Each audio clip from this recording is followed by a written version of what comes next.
Well, government, here we go again. The computer models have been inaccurate. The effects have been exaggerated. I'm talking, of course, about global warming. Oops, I forgot. Now, I think I'm supposed to say climate change. Since apparently the climate never changed before we started building roads and driving cars. Recently, thousands of environmentalists marched in New York demanding immediate action on climate change. Thankfully, though, more Americans are getting tired of the hysterics and are finally waking up to the con job. Here's the con. We're being told the planet will suffer catastrophically unless we cut our emissions, which means losing jobs, wrecking the coal industry, and dramatically hurting our economy. But wait, the so-called experts now tell us that even if we do all those things that the Obama administration tells us that we must do, well, the effect on the actual temperature of the planet will be imperceptible, is what they're telling us. Their computer models just can't get the right answers, I guess, because that's what we're being told. I don't know about you. I'm in no mood, though, to cripple the American economy for imperceptible changes estimated by flawed computer models.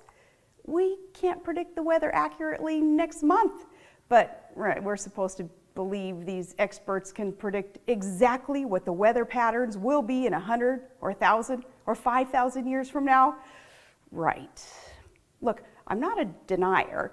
I don't doubt that climate change exists. I live in an Arctic state. As governor traveling around the coastline, especially up in the Arctic, you can see changes based on this cyclical pattern of climate and weather. We're always changing.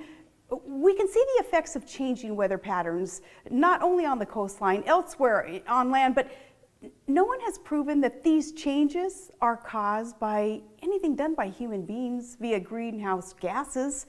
There's no convincing scientific evidence for man-made climate change. The climate has always been changing.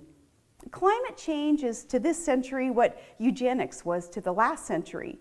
It's hysteria, and a lot of it's junk science. And when it's as discredited as eugenics, you know, a lot of people are going to look very foolish and heartless.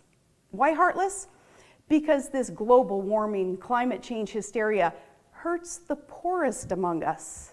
We hear all the time about how liberals supposedly care more for the poor than conservatives do.